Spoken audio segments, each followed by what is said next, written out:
My daughter-in-law laughed at my $1,900 monthly pension in front of everyone. She thought I was a broke old woman. She had no idea. My late husband had left behind a secret that would change her life forever. Before I tell you what happened, I want to know something. Tell me where you are watching this from. Type your city in the comments. I read every single one. And if you love your grandma, if you have ever had a grandmother who worked her whole life just to be looked down on by someone half her age, then hit that like button, subscribe, and share this with someone who needs to hear it. Now let me tell you exactly what happened to me. My name is Nancy Holbrook. I am 78 years old. And until 3 weeks ago, my daughter-in-law thought I was a burden that her husband was too soft to get rid of. I live alone in a small house on Maple Ridge Court. The same house I raised my son in. The same house my husband, Harold, and I bought 46 years ago, when it was nothing but a half-finished frame and a promise from a builder who kept his word. Harold has been gone for 11 years now. Cancer took him slow, and I sat with him every single day until the end. And when he was gone, I learned something about my husband that I had never known in 42 years of marriage. But I will get to that. Right now, I want you to understand my life the way it was 3 weeks ago. Because you need to understand it to understand what happened after. I get $1,900 a month. That is my Social Security and a small survivor pension from Harold's years at the plant. I do not live large. I clip coupons. I keep my thermostat at 66 in the winter and wear a sweater instead. I drive a 14-year-old Buick that still runs because I take care of it. And every Sunday I make a pot roast big enough to last me the whole week, so I am not wasting a single dollar. I'm not poor. I am careful. There is a difference, and if you are watching this and you live the same way, you already know exactly what I mean. My son Stephen is 49 years old. He is a good man, or at least he was raised to be one. He works as a regional manager for a logistics company, makes a decent salary. Nothing spectacular, but decent. 7 years ago he married a woman named Kimberly Sloan. And from the very first dinner I had with her, something in my stomach told me to be careful. I did not listen to that feeling the way I should have. I told myself she was young. She was nervous meeting her future mother-in-law. She would soften with time. She did not soften. She sharpened. Kimberly grew up in a family that had money, or at least the appearance of it. Her father ran some kind of investment, consulting business, that I never fully understood. And her mother did not work a single day that I know of. Kimberly grew up with a country club membership, and private tutors and a closet full of clothes, with tags still on them from stores I have never set foot in. When she met my son, I think she believed she was marrying into something bigger than what we actually had. Stephen is comfortable, but we are not wealthy people. Or at least, that is what she believed. For the first 2 years of their marriage, Kimberly was polite to me in the careful way people are polite to someone they have already decided does not matter. She would smile at family dinners, ask me shallow questions about my garden, and then spend the rest of the evening talking to Stephen about vacation homes and private schools for children they did not have yet. I told myself it was just her personality. I told myself my son loved her, and that was enough for me to try. Then my grandchildren were born. Ethan first, and 2 years later, little Grace, and that is when everything between Kimberly and me really began to change. Because that is when Kimberly decided that my role in this family needed to be smaller. It started with small things. She would schedule birthday parties on days she knew I had doctor's appointments, then act surprised when I mentioned I could not attend. She would post pictures of family trips online. Trips I was never invited to. Trips where my own grandchildren rode a roller coaster in Orlando without their grandmother there to see their faces. When I would offer to babysit, she would find a reason to decline, always with that same tight smile, always with some comment about how she just wanted things done a certain way, and did not want to confuse the children with different rules. I remember one Christmas, 4 years ago now, when Kimberly announced over the phone that they had decided to do a smaller holiday that year. Just her, Stephen, and the children, so the kids would not get overstimulated by too many people in one house. I understood. I told her that sounded lovely, that family should do what works for the children. Then, 3 days later, I saw on my neighbor's daughter's page the kind of thing you stumble across even when you are not looking. Photographs of Kimberly's entire extended family gathered around a enormous tree in matching pajamas. 22 people by my count. Gary Sloan carving a turkey the size of a small dog. The smaller holiday, it turned out simply meant smaller for me. I remember another time, when Grace was still a baby, maybe 8 months old. I drove 40 minutes to bring over a casserole dish and a homemade blanket. I had spent 3 weeks crocheting, sitting up some nights until my hands ached, because I wanted it to be perfect for my first granddaughter. Kimberly opened the door holding the baby, thanked me quickly, and did not invite me in, explained Seth. Grace was about to go down for a nap and the house needed to stay quiet. I stood on that porch for exactly 90 seconds before the door closed gently in my face. I sat in my car afterward for a long while before I trusted myself to drive. There was the time I offered, genuinely offered, to help pay for Ethan's soccer camp. One summer, when I overheard Stephen mention money was a little tight that month, I offered $80, which was a real sacrifice for me. A real choice about what I would go without that month to make it happen.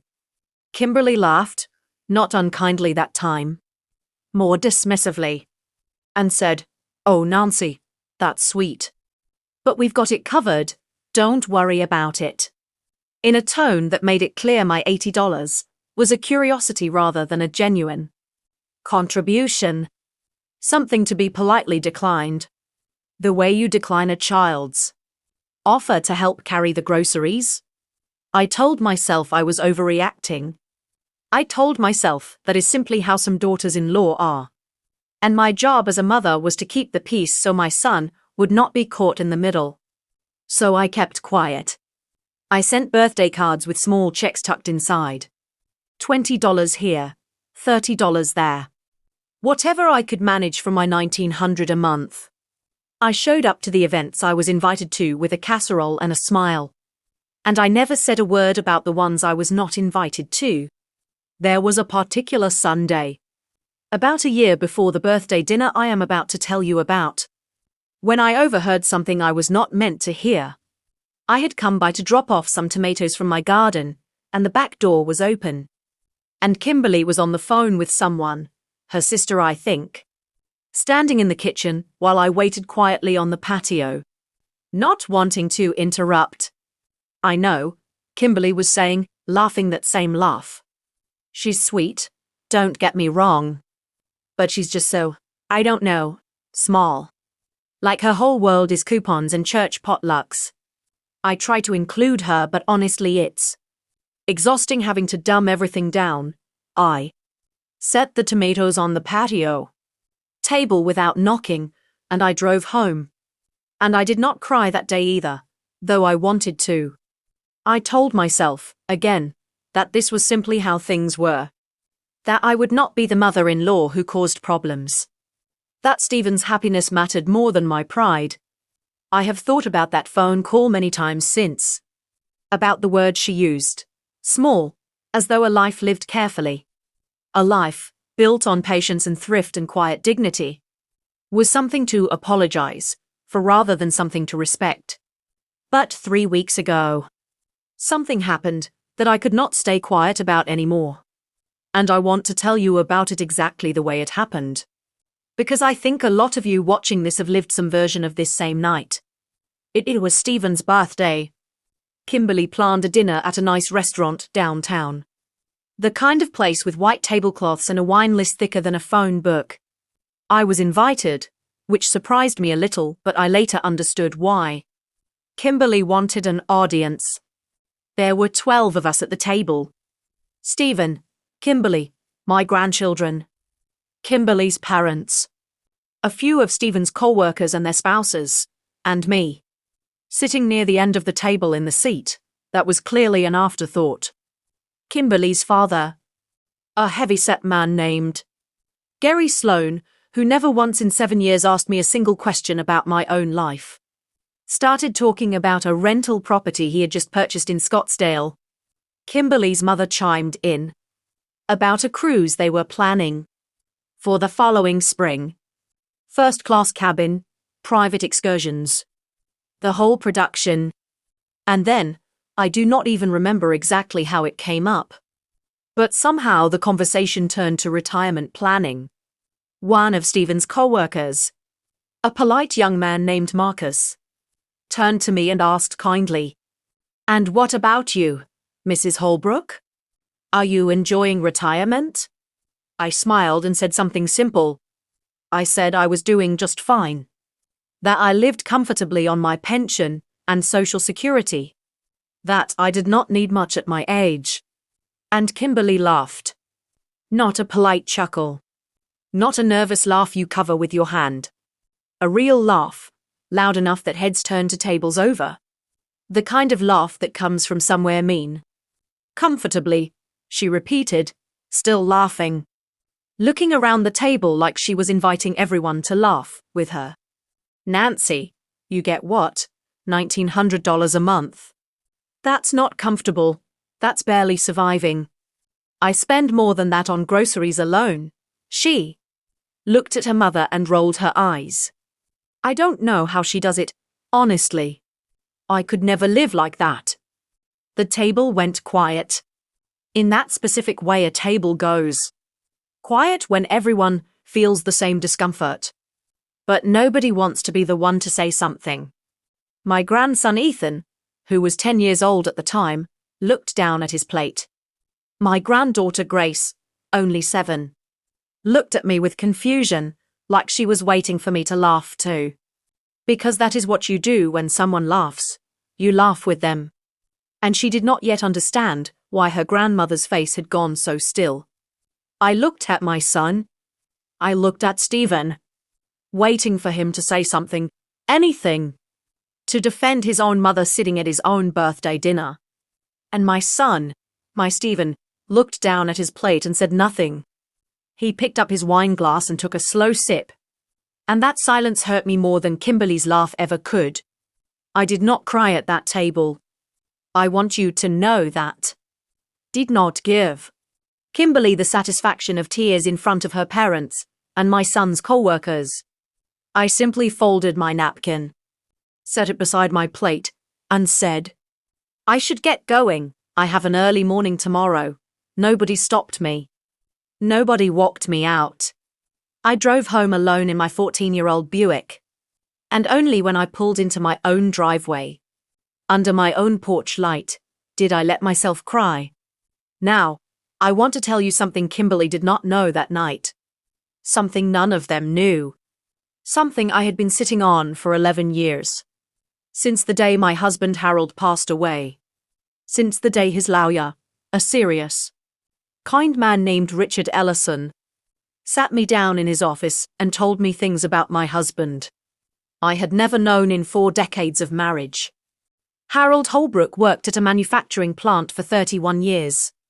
To everyone who knew him, he was just a shift supervisor. A quiet man who packed his own lunch every day and drove a pickup truck with rust along the wheel wells. What almost nobody knew, not even me until the week after he died, was that Harold had spent those same 31 years quietly investing. He started in the early 1980s. Small amounts at first, into shares of companies he believed in. Companies that made unglamorous things like industrial parts and agricultural equipment. Companies that nobody at cocktail parties bragged about owning. He reinvested every dividend. He never touched the principal. He never told me the numbers because, as he explained through a letter Richard Ellison read to me after his passing, he did not want money to change how our family treated each other while he was alive to see it. By the time Harold passed, that quiet, patient investing, along with 2 rental properties he purchased outright in the 1990s using nothing but overtime pay and Sunday side work, had grown into something worth just over $4 million. He had placed nearly all of it into an irrevocable trust years before he died, with Richard Ellison as trustee, and with instructions that were sealed until certain conditions were met. I think about Harold often, about the man he was underneath the quiet exterior everyone saw. He was not a secretive man in the way that word usually implies deception. He was a private man, which is different.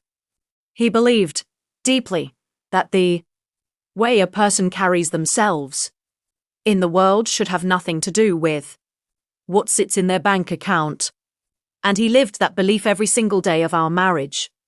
I remember him coming home from double shifts smelling of machine oil, sitting at this very kitchen table eating whatever I had managed to stretch that week.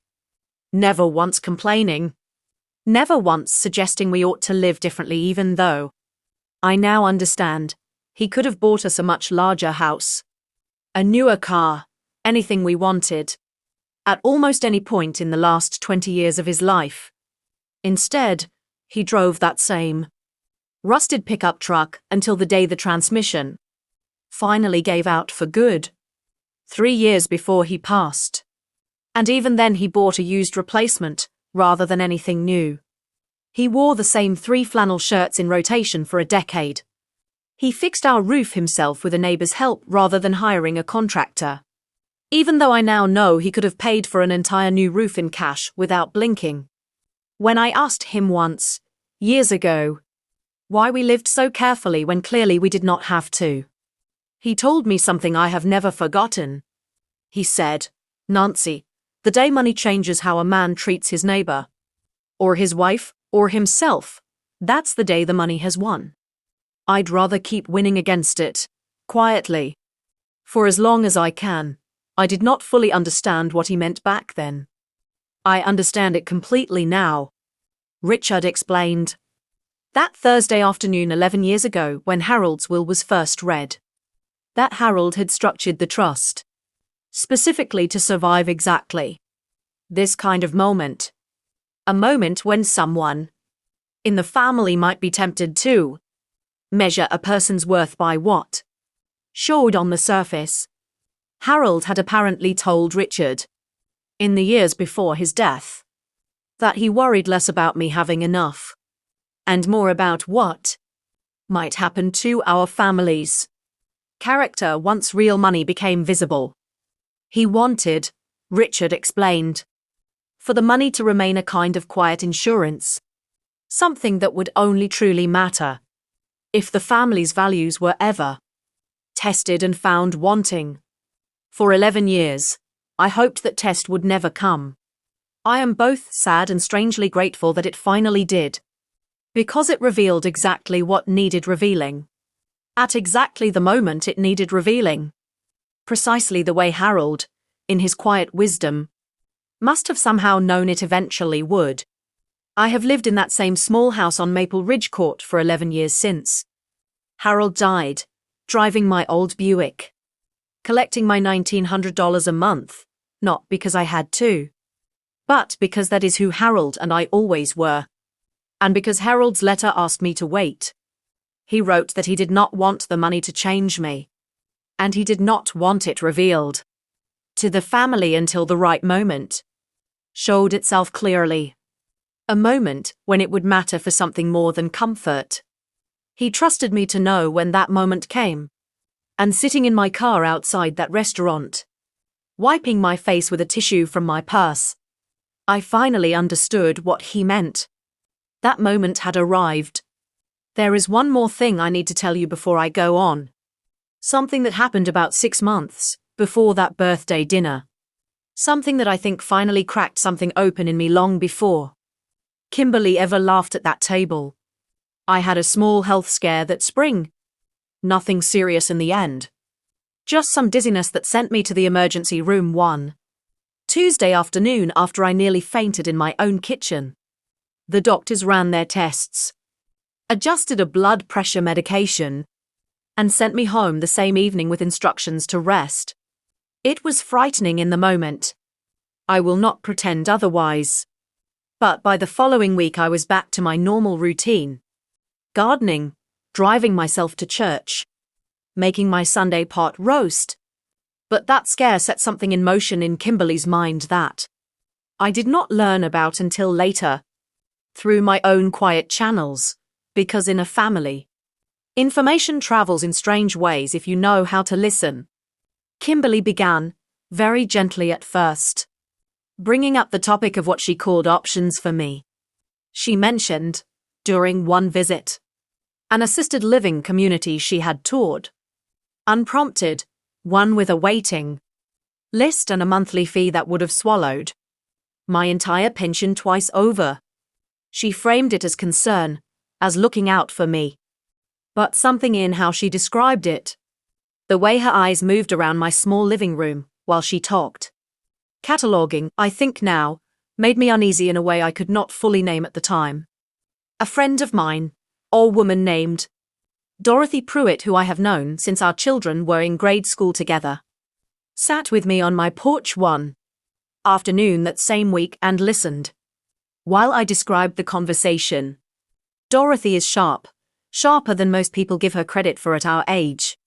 And she set her iced tea down and looked at me hard. "Nancy," she said, "you know what that sounds like to me? That sounds like someone testing the waters, seeing if you'll go along with something before they have to push harder for it." I told Dorothy she was being dramatic, that Kimberly was simply thinking ahead, being practical. Dorothy just shook her head slowly and said, "Practical people don't tour facilities without asking the person first. Practical people ask, 'Nancy, what would you want if the day ever came?' They don't already have a place picked out and a brochure in their purse." I did not want to believe her. I loved my son too much to believe his wife might be capable of something calculating. But I kept what Dorothy said tucked away in the back of my mind. The way you keep an umbrella in your car even on a clear day, just in case the weather turns. It turned 3 weeks after that birthday dinner where Kimberly laughed. Because 2 days after the dinner, before I had even called Richard Ellison, Kimberly sent Stephen what she must have believed was a private text message. One that Stephen, still stung by his own guilt over saying nothing at that table, accidentally left open on the family tablet he sometimes let the children use for games. Ethan, of all people, my sweet 10-year-old grandson, saw it, did not understand what he was reading, and mentioned it to me during one of our Sunday garden afternoons a few days later. Entirely innocent, entirely unaware of what he was handing me. "Mummy said Grandma might need to go live somewhere with nurses soon," Ethan told me, pulling weeds beside me, not even looking up. The way children mention things that seem unremarkable to them but land like a dropped plate to the adult listening. I did not react in front of him. I asked him gently, casually, if he remembered anything else. And he said only that his mommy had been talking to Daddy about when Grandma gets older and the house and what makes sense. I thanked him for helping me with the weeds, gave him a cookie, and sent him inside to wash his hands. And then I sat alone in my garden for a long while, the dirt still under my fingernails, thinking about Dorothy's warning on the porch, thinking about the brochure Kimberly had already toured before anyone asked her to, thinking about the word small. To be fair here, because fairness matters to me, even in anger. I do not know for certain what Kimberly's full intentions were. I do not know if she was simply anxious about my health scare in her own clumsy way, or if she saw an aging mother-in-law with a small house and a modest pension as a complication to be managed and eventually moved along. I will never know for certain, and I have made peace with that uncertainty. But I know what it felt like, sitting in that garden with dirt under my nails, to realize that the people who thought I had nothing were already making plans for what little they believed I had left. That is what finally moved me from patience into action. Not the laugh at the restaurant alone, though that was the spark. It was the quiet realization, sitting among my own tomato plants, that a woman with nothing worth protecting apparently has very little say in her own future. And I decided, right there, that I was done being that woman, whether or not the money had ever existed at all. The next morning, I called Richard Ellison's office for the first time in almost 4 years. His secretary remembered my voice immediately and put me through without hesitation. Richard is 71 now, older than when he first sat with me after Harold's funeral. But his voice on the phone was exactly the same, calm, precise. The voice of a man who has spent his career keeping other people's secrets safe. "Nancy," he said, "I take it something has finally happened." Something has finally happened, I told him. I did not tell him everything that day. I simply asked him to schedule a family meeting. The kind Harold's trust documents had always allowed for, a formal reading. And I asked him to make sure Stephen and Kimberly both attended. Richard did not ask many questions. He had been waiting 11 years for this call. And I think some part of him already understood exactly why it was finally coming. For the 2 weeks between that phone call and the meeting Richard scheduled, I did something I had never done before in my relationship with Kimberly. I stopped shrinking myself around her. I did not confront her. I did not raise my voice or demand an apology for the restaurant. What I did instead was quieter and, I think, far more unsettling to a woman like Kimberly. I simply stopped performing gratitude for scraps. When she called to ask if I could watch the children on short notice, because her regular sitter cancelled, I told her I already had plans, which was true. I had a hair appointment I had been putting off for months. When she sent a group text about a family barbecue 2 weeks out, phrased in that particular Kimberly way where attendance was assumed, rather than invited, I responded with a simple "I will check my calendar and let you know," something I had never said to her before in 7 years. I could feel her confusion radiating through the phone screen even in text messages. Kimberly was used to a version of me that apologized for existing, that filled every silence with an offer to help, that showed up early and left when told to. The version of me who calmly declined things unsettled her, though she could not yet say why. Stephen called me for days after the birthday dinner. He did not apologize outright, not really. But I could hear in his voice that something had been sitting heavy on him. "Mom," he said, "I'm sorry about the other night. Kimberly, she gets like that sometimes. She doesn't mean anything by it." I did not raise my voice. I said, "Stephen, a person means exactly what they say when they say it in front of a room full of people and laugh while they're saying it. Laugh you. And I understand you're in a difficult position between your mother and your wife. But I will not sit at another table and be laughed at for how I choose to live. If that happens again, I will simply stop coming to the tables." He was quiet for a long moment. Then he said, "Okay, Mom, I hear you." It was not much, but it was more than he had given me at that restaurant. And I decided to let it be enough for now. The family meeting was scheduled for a Thursday afternoon, 2 weeks after the birthday dinner, in Richard Ellison's office downtown, the same office where Harold's will had been read 11 years earlier. I told Stephen only that Richard needed to discuss some matters related to his father's estate that had been sitting unresolved, and that Kimberly should attend as well since Certain provisions involved the whole family. I did not elaborate further, and Stephen did not press, though I could tell the vagueness made him nervous in a way he tried to hide. I dressed carefully that morning. Not extravagantly, that has never been who I am, but carefully. A navy blue dress I had bought years ago for a friend's daughter's wedding. My good shoes, my mother's pearl earrings that I save for occasions that matter. I looked in the mirror before I left the house and I thought about Harold.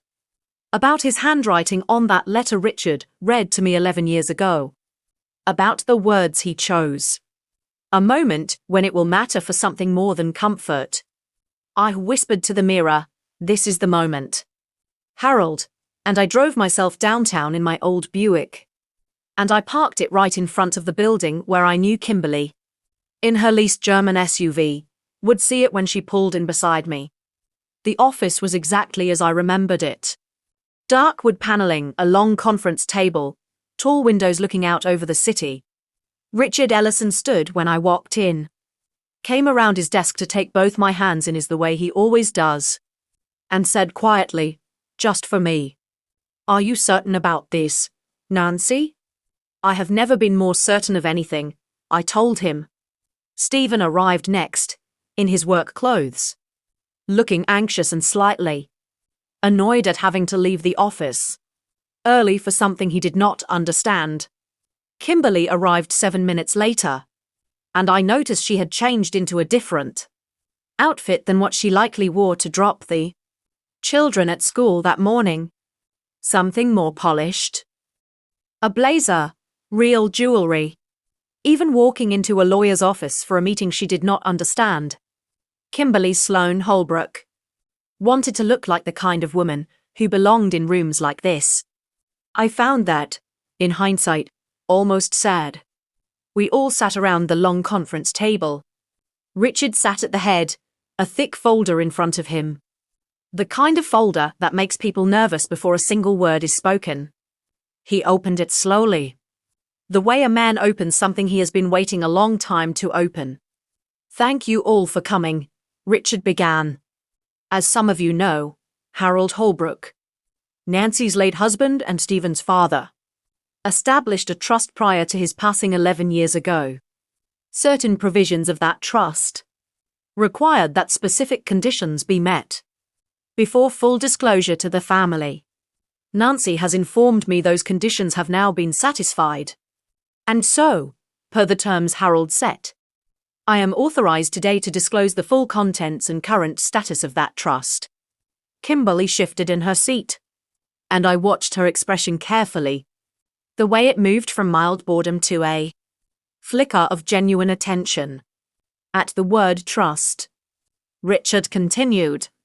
"The trust was established with an initial value of approximately $2.1 million, funded through a combination of long-term equity investments and to rental properties held outright. Over the past 11 years, under conservative management, that trust has grown to a current value of $4,312,000. I watched Kimberly's face in that moment more closely than I have ever watched anything in my life. I watched the number land on her the way a slap lands. The flush that crept up from her collar to her cheeks. The way her mouth opened slightly before she caught herself and closed it again. Stephen's reaction was different, quieter. More like disbelief settling slowly into his shoulders. His hands going still on the table in front of him. "4 million, Stephen said, his voice barely above a whisper. "Dad had $4 million? "Your father was a very disciplined man," Richard said. "He began investing in 1983 and never stopped, regardless of market conditions. He lived modestly by choice, not necessity, and he asked that this fact remain private until Nancy determined the appropriate time to disclose it." I spoke then, for the first time since walking into the room. I looked directly at Kimberly, not with anger, though I certainly had earned the right to some, but with a calm I had been building inside myself for 2 full weeks. "I have lived on $1,900 a month for 11 years, I said. not because that is all I have, but because that is how Harold and I chose to live our whole lives together. We never needed to prove anything to anyone with what we had. Harold used to say that money spent trying to impress people is money thrown into a fire. And I have believed that every single day since. I paused, letting the silence settle, letting Kimberly feel the full weight of it before I continued. I did not disclose this to protect a secret, for the sake of secrecy.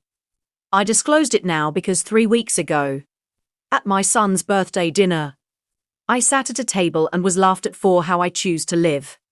I was mocked, in front of my grandchildren, by a woman who has never once asked me a genuine question about my life in 7 years of marriage to my son.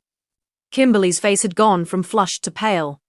Nancy, I didn't mean it like that. It was a joke. I know exactly how you meant it, I said, and I kept my voice level.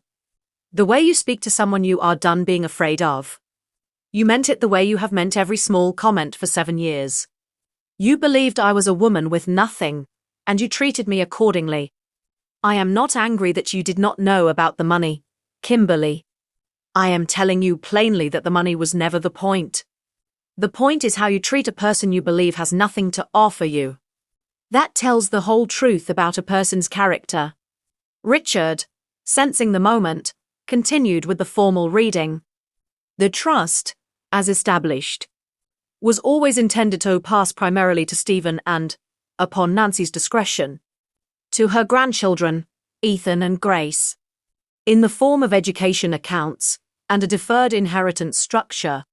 However, the trust also grants Nancy full discretionary authority, as the surviving spouse and primary beneficiary during her lifetime, to adjust distribution terms, based on her judgment of the family's conduct.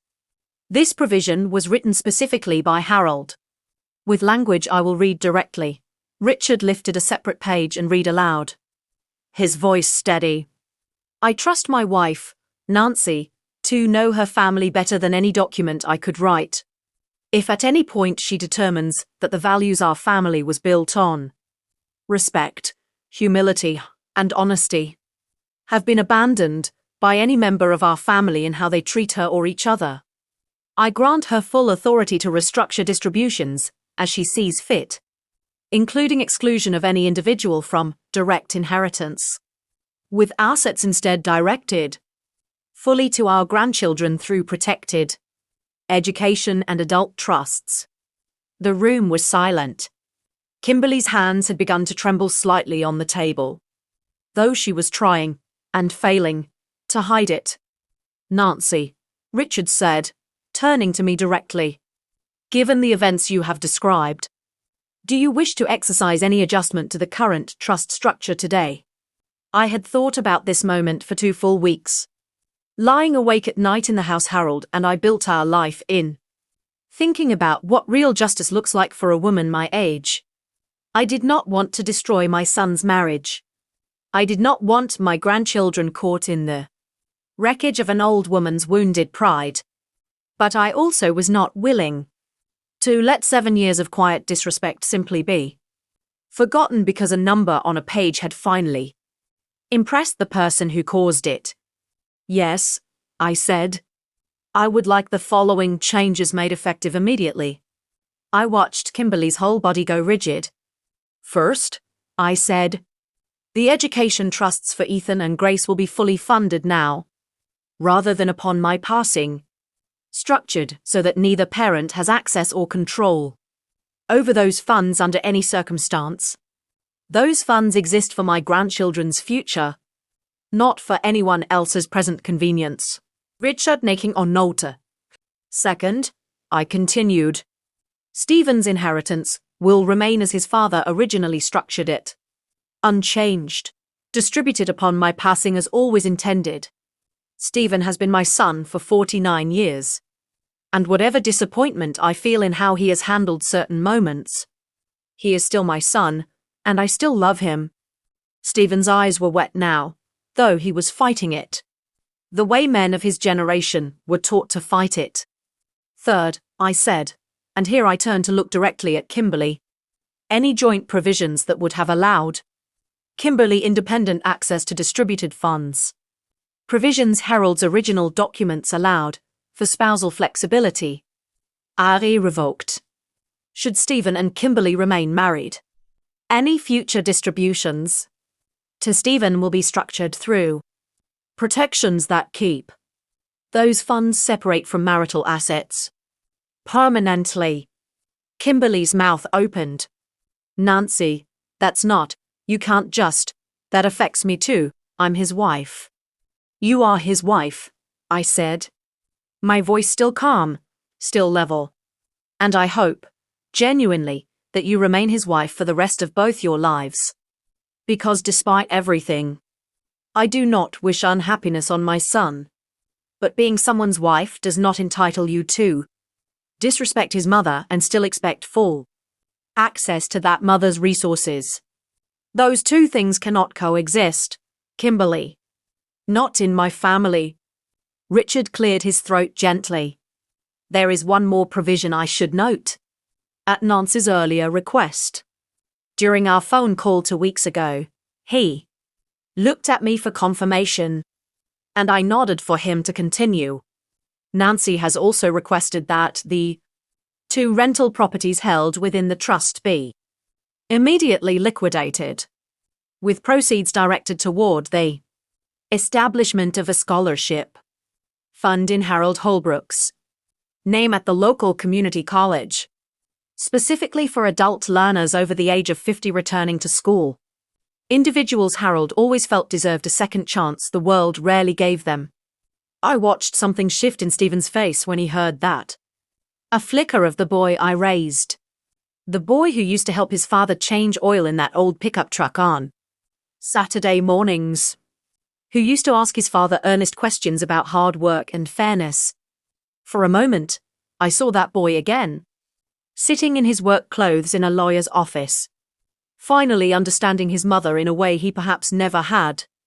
Kimberly, for her part, sat frozen, staring at the folder in front of Richard as though she could somehow will the numbers to be different, will the last 20 minutes to have not happened. When she finally spoke again, her voice had lost its usual polish. I didn't know, she said, quietly, to no one in particular. I didn't know any of this. I know you didn't, I said. And for the first time since walking into that office, my voice softened slightly, not out of pity, but out of something closer to honesty. That's exactly my point, Kimberly. You didn't know, and so you decided I was worth nothing. That is the part I need you to sit with, not the number on that page. A person's worth was never supposed to be measured by what they have. You measured me anyway, and you found me lacking. And you laughed about it in front of my grandchildren. That is what happened.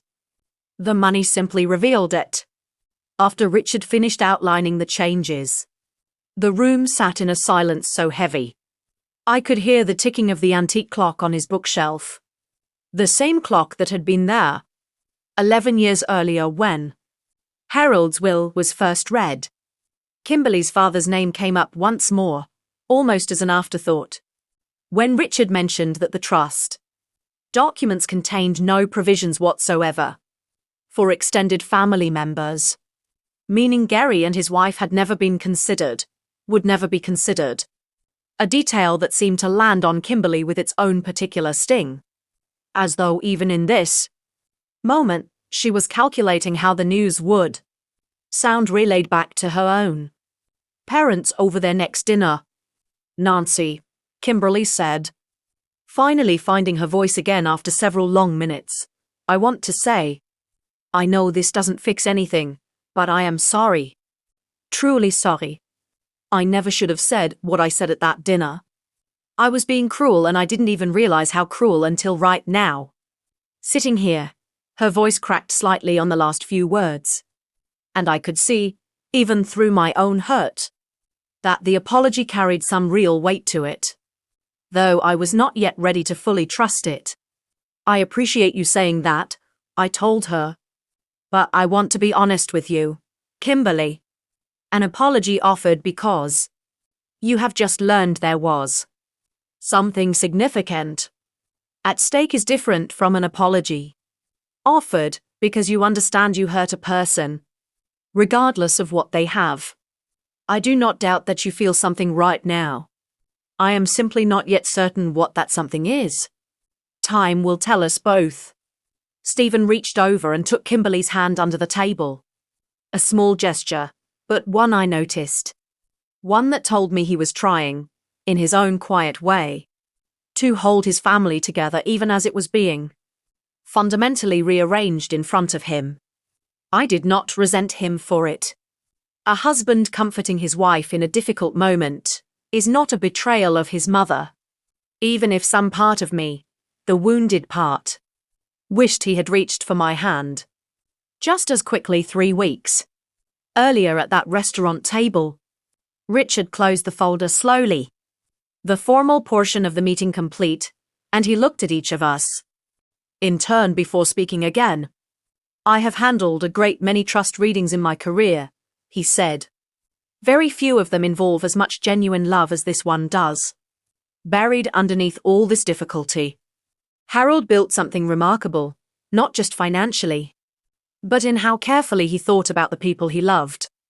I hope, whatever happens from here, that everyone in this room remembers that the money was never really the point of any of this. It was always simply a mirror, held up at exactly the right moment. Nobody spoke for a long moment after that. Then Ethan and Grace, who had been waiting with a babysitter in Richard's outer lobby the entire time, oblivious to everything happening in that conference room, could be heard laughing about something through the door. Some private joke between siblings. Bright and unaware, and something about that sound. Children laughing without a single care about trusts or money or old wounds. Seemed to soften the room just slightly, reminding all of us why any of this mattered in the first place. We left Richard's office separately that day. Stephen tried to walk me to my car. Tried to find words that would not quite come. And I let him hug me in the parking lot. Let him hold on a little longer than usual. Because underneath everything, he is still my son, and I could feel how shaken he was. Not by the money, but by finally seeing clearly the distance that had grown between his wife and his mother while he stood by silently, sipping wine, saying nothing. The weeks that followed were not simple. And I want to be honest with you about that. Because I do not believe in telling stories that wrap up too neatly. Real families are messier than that. For the first week, Kimberly did not call me at all. I heard through Stephen that she was, in his words, processing a lot. I imagine part of what she was processing was pure embarrassment. And part of it, I suspect, was the sudden recalculation every person makes when they realize they misjudged someone badly, and that misjudgment has consequences. Kimberly had built 7 years of behavior around an assumption. And that assumption had just collapsed beneath her in a conference room downtown. Stephen, for his part, began calling me more often. Small calls, nothing dramatic. Just checking in, asking about my garden. Asking if I needed anything from the hardware store when he was running errands. I think my son was doing his own quiet penance. The kind men do without ever quite saying the words "I'm sorry." Choosing instead to simply show up more. About 10 days after the meeting, Kimberly called me directly for the first time. I almost did not answer, old habits of avoidance dying hard. But something told me to pick up. "Nancy," she said. And her voice sounded different than I had ever heard it, smaller somehow. "Can I come see you?" "Just me. I'd like to talk." I told her yes, and 2 days later, on a Saturday afternoon, Kimberly Sloane Holbrook sat across from me at my own kitchen table. The same table Harold and I ate breakfast at for 42 years. Drinking coffee from a mug that did not match the others. Twisting her wedding ring around her finger the way people do when they are nervous. "I've been thinking a lot," she started, "about that dinner. About a lot of things, honestly." She paused. Looked down at the table, then back up at me. My family growing up. We always talked about money like it was the only thing that mattered. My dad used to joke about people who didn't have much.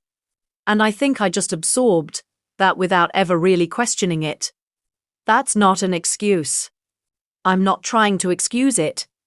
I want you to understand where it came from, even though it doesn't make it okay.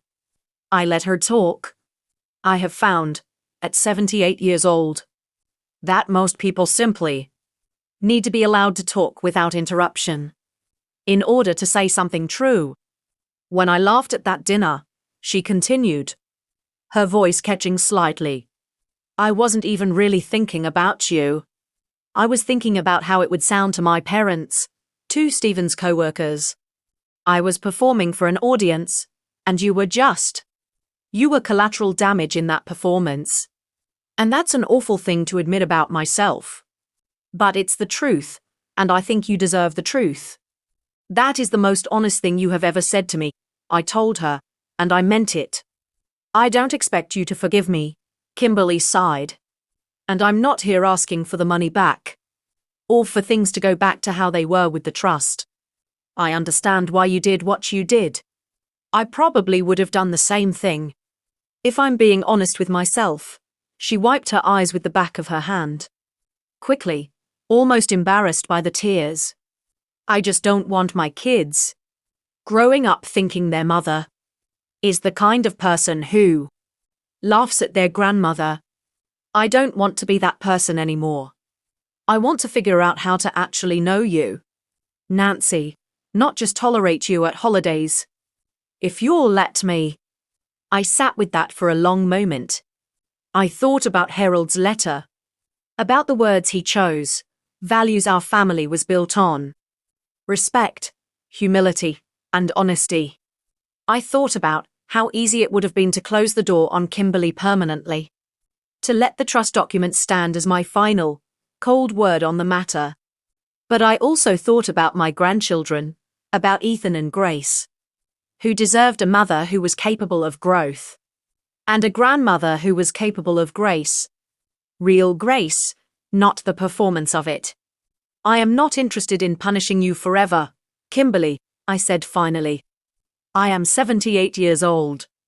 I do not have the energy or the desire to hold a grudge for whatever years I have left. But I need you to understand something clearly. Respect is not something you perform when it benefits you. It is something you choose to give, consistently. Especially to the people you have decided do not matter as much as others. If you can genuinely do that. Not for a single afternoon at my kitchen table, but for years. For the rest of the time we have together as a family. Then yes, I am willing to let you truly know me. If this is simply damage control because a number scared you, I will know the difference eventually. Always do. Kimberly nodded. And for the first time in 7 years, I believed the woman sitting across from me actually saw me. Not as a line item in her husband's family. Not as an old woman with a small pension to pity or mock, but as a person, fully. Before she left that afternoon, Kimberly did something that surprised me more than anything else that had happened in the past 2 weeks combined. She asked if she could see some of Harold's old photographs. The ones I keep in a shoebox in my closet rather than a proper album. Because, as she put it, she realized she knew almost nothing about the man whose name was on that trust, whose choices had shaped so much of what she now understood about our family. We spent the next hour at that same kitchen table, coffee gone cold, going through faded photographs. Harold in his 20s with a mustache he only kept for a single summer. Harold and me on our wedding day in a church that no longer exists, having been torn down for a shopping centre sometime in the 90s. Harold holding Stephen as a newborn, looking terrified and thrilled in equal measure. Kimberly asked genuine questions. What was he like when he was angry? Did he ever raise his voice? What made him laugh the hardest? I found myself telling her stories I had not told anyone in years. And somewhere in the middle of that hour, I realized I was not performing patience anymore. the way I once had to at family dinners. I was simply enjoying a conversation with my son's wife for what felt like the first time in 7 years. I called Dorothy that evening to tell her how the visit had gone. Dorothy, ever practical, ever a little skeptical, listened to the whole thing without interrupting and then said, "Well, Nancy, I'll believe it when I see it stick for more than a month. People say a lot of pretty things right after they've been caught," I told Dorothy. She was probably right to be cautious, and that I intended to remain cautious myself, but that I also believed people are capable of real change if the change is given somewhere honest to grow. Dorothy laughed and said I had always been too generous with people, ever since we were young mothers pushing strollers around the same block. And maybe she was right about that too. But I have found, across 78 years of living, that generosity offered wisely, with clear eyes and firm boundaries, is not the same thing as being a pushover. I intended to give Kimberly exactly that, generosity with clear eyes, and nothing more than she earned through consistency. The following month brought its own small tests, the kind that tell you whether a change is real or only a performance meant to survive. The immediate crisis. Thanksgiving arrived, and for the first time in 7 years, Kimberly called me herself, 2 full weeks in advance, to ask what dishes I wanted to bring and where I would prefer to sit at the table. It was a small thing, asking rather than assuming, but I noticed it. The way you notice the first small buds on a tree after a long winter. Not yet certain if spring has truly arrived, but hopeful in 7 years. Kimberly called me herself, 2 full weeks in advance, to ask what dishes I wanted to bring and where I would prefer to sit at the table. It was a small thing, asking rather than assuming, but I noticed it. The way you notice the first small buds on a tree after a long winter. Not yet certain if spring has truly arrived, but hopeful. At that Thanksgiving dinner, held at Stephen and Kimberly's house this time, rather than a restaurant. Kimberly made a point, unprompted, of seating me not at the far end of the table but directly across from her, in what was clearly meant as a place of honor rather than an afterthought. When Gary Sloan, Kimberly's father, began telling a story about some investment property, the same kind of story that used to fill the air at every gathering while I sat quietly ignored at the edges, Kimberly gently redirected the conversation. "Dad," she said, smiling but firm, "Nancy was just telling me the most incredible story about how she and Harold met." "Nancy, tell everyone." I looked up, surprised, and told the story of a church social in 1978. Of Harold spilling punch on my dress and being so mortified he drove 40 minutes the next day just to bring me a replacement dress in the wrong size. And the whole table laughed, genuinely, warmly, and for the first time in longer than I could remember. I did not feel like an afterthought at my own family's holiday table. I felt like the guest of honor telling the story that mattered most. Not everything transformed overnight. And I want to be honest about that too. Because I think honesty matters more than a tidy ending. There were still small moments of old habits resurfacing. A comment here, an assumption there. The kind of thing 7 years of pattern does not erase in a single season. About a month after that Thanksgiving, Kimberly made an offhand joke at a birthday party for one of the children's friends. Something about needing to budget carefully like Nancy does, and I watched her catch herself mid-sentence. Watched genuine embarrassment cross her face. Watched her turn to me afterward, privately, and apologize without my even having to say a word. "I'm sorry," she said quietly, while the children ran past us chasing a balloon across the yard. "Old habits. I'm working on it, I promise you I am." I told her that noticing it herself, catching it before I had to point it out, was worth more to me than 100 perfect months without a single slip. Growth is rarely a straight line, and I have lived long enough to know that the people who are truly changing are the Ones who notice their own missteps rather than the ones who never make any at all, because nobody who never makes a misstep is being entirely honest about their own effort. It has been 3 weeks now since that dinner where she laughed. And things are different in ways both small and large. Kimberly calls before she stops by, and actually waits for an answer instead of assuming. She invited me to help plan Grace's next birthday party. Really plan it, not just short casserole. 2 nights ago, she asked me, genuinely, unprompted, about Harold. About what he was like as a young man, about how we met. It was the first real conversation we have ever had in 7 years.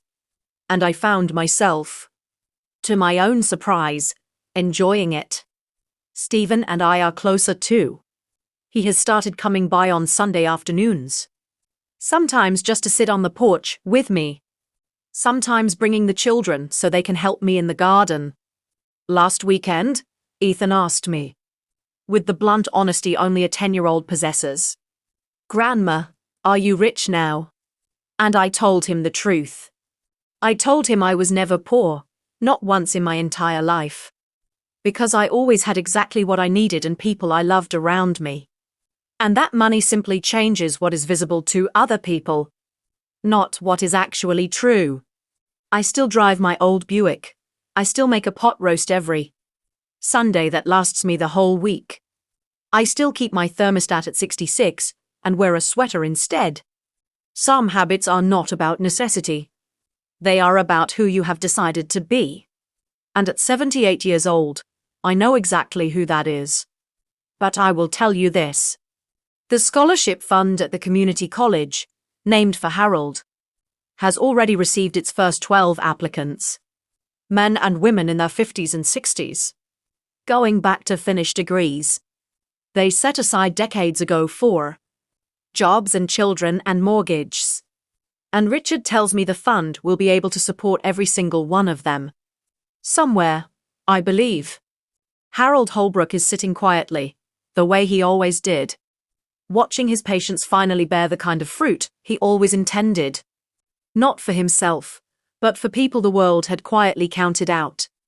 And Kimberly, the woman who once laughed at my $1,900 a month like it was the punchline to a joke only she understood, now sits at my kitchen table some Saturday afternoons, asking real questions, listening to real answers, learning, slowly, what it actually means to be part of a family instead of simply attached to one.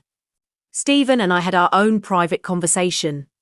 About 3 weeks after the trust reading. One I think we had both been avoiding because it required him to say something harder than a simple apology. We sat on my porch one evening. The same porch where Dorothy had warned me months earlier. The crickets starting up in the dark beyond the yard. And Stephen finally said the thing I believe had been sitting on him since that restaurant table. "Mom, I need to tell you something. And I need you to know. I've thought about it a lot." He turned his glass of iced tea slowly in his hands, not quite looking at me. When Kimberly laughed that night, I froze. And I've asked myself over and over why I froze.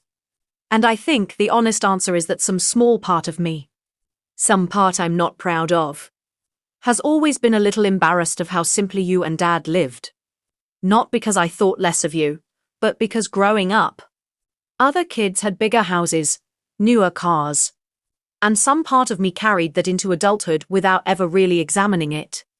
And when Kimberly laughed, I think some old, ugly part of me agreed with her for half a second before I even had a chance to think about it. And that half second is what kept me quiet. I've been sick about it ever since. I sat with that confession for a long moment. Because it hurt more than I expected it to. More honestly than I think either of us anticipated. But I have also learned that the truth, even a painful one, is worth infinitely more than a comfortable lie. And I told Stephen exactly that. "Thank you for telling me the truth," I said. "It hurts to hear. I will not pretend otherwise. But I would rather have this honest difficult conversation with my son than a lifetime of polite silences where we both pretend that half-second never happened. You are allowed to have been embarrassed as a boy, Stephen. Children absorb things from the world around them that have nothing to do with what their parents taught them at home. What matters now is what you do with that awareness as a grown man. Sitting on his mother's porch, Stephen's eyes were wet again. The second time in a month I had seen my grown son close to tears. And he reached over and took my hand. The way he used to when he was small and frightened of thunderstorms. I'm going to do better, Mom. I promise you that. Not because of the money. Because I never want my own kids to see me stay quiet again while someone I love gets laughed at. I believed him. Not because promises are easy to make, but because I could hear, underneath the words, a genuine reckoning taking place. The kind that does not happen unless something in a person has truly cracked open and let the light in. That conversation did more to heal the wound in my heart than any provision in any trust document ever could. Money, I have learned across 78 years, can force a moment of reckoning, can hold a mirror up the way Richard said, but it cannot manufacture genuine remorse. And it certainly cannot manufacture love. Only people can do that, slowly, imperfectly. Through conversations exactly like the one Stephen and I had on that porch. Crickets singing in the dark. An old woman and her grown son. Finally speaking to each other. Without pretense for what felt like the first time in years. I forgave her. I want to be honest about that. Because some of you watching this might have expected a story that ends with permanent punishment, with a daughter-in-law cast out forever, humiliated the way she once humiliated me. That is not who I am. And it is not who Harold raised me to be alongside him for 42 years. I believe in consequences. I believe people should feel the weight of their own cruelty before they are handed grace. But I also believe, deeply, that grace matters more in the end than any number in any trust document ever could. Kimberly earned back a version of my trust. Slowly, through actions rather than apologies. And that is the only way trust should ever be rebuilt, in my experience. My grandchildren are growing up watching their mother learn humility in real time. Watching their grandmother hold both boundaries and forgiveness in the same steady hands, and I believe that lesson will serve Ethan and Grace far longer than any inheritance ever could. So if you have a daughter-in-law, or a son-in-law, or anyone in your family who has ever looked at what you have and decided it told them everything about who you are, I want you to remember something. You do not owe anyone proof of your worth. Not through numbers, not through possessions, not through anything you can hold in your hand.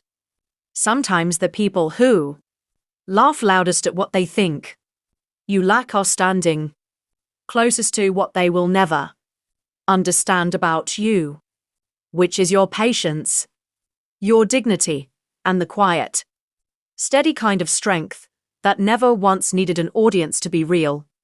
I think about that night at the restaurant often now, not with the same sting it once carried, but almost with a strange kind of gratitude. Because without that laugh, I do not know when I would have finally called Richard Ellison. I might have carried Harold's secret quietly for years longer, waiting for a moment that felt significant enough. And instead, the moment simply arrived, wrapped in humiliation, the way important moments so often do. Uninvited and inconvenient and exactly on time, regardless.